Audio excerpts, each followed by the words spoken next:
Good day to all my viewers. This is Shalini Advocate representing SJ Law Firm. My office is situated at Miapur and other branches in Gachibowli.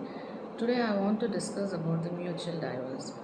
What is the process for filing in the court and what are the conditions to be fulfilled and how the mutual divorce process actually works in the court.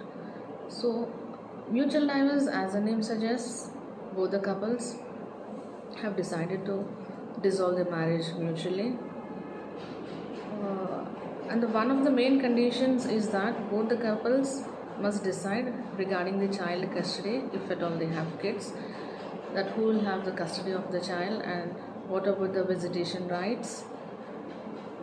Regarding the visitation rights also, is there any conditions for the visitation rights or it will be an unconditional visitation rights, and also regarding the maintenance, regarding the alimony, and also all other financial aspects where if they have a joint property, then who will be holding the property, whether the other party will execute a release deed regarding the joint property. So everything as these matters has to be settled amicably between both the couples, and after when they come to a conclusion, when they have decided and made themselves very clear about these all conditions, they have to enter into an MOU.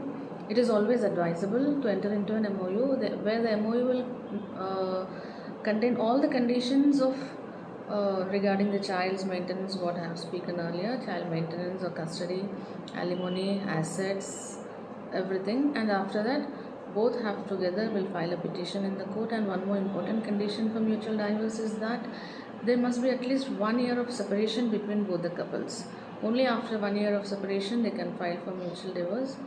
So you will be engaging one advocate who will be representing both the parties.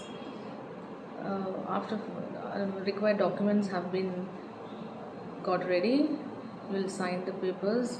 You will be appearing in the court for the first motion. The petitions will be filed in the court, and after that you will get another date, that is approximately after 6 months, wherein again on that particular date both the spouse must appear before the court. And once the court is satisfied that all the conditions has been fulfilled and that still the couples want to go for a divorce decree will be granted for both the couples. This is a very simple procedure of mutual divorce. Thank you.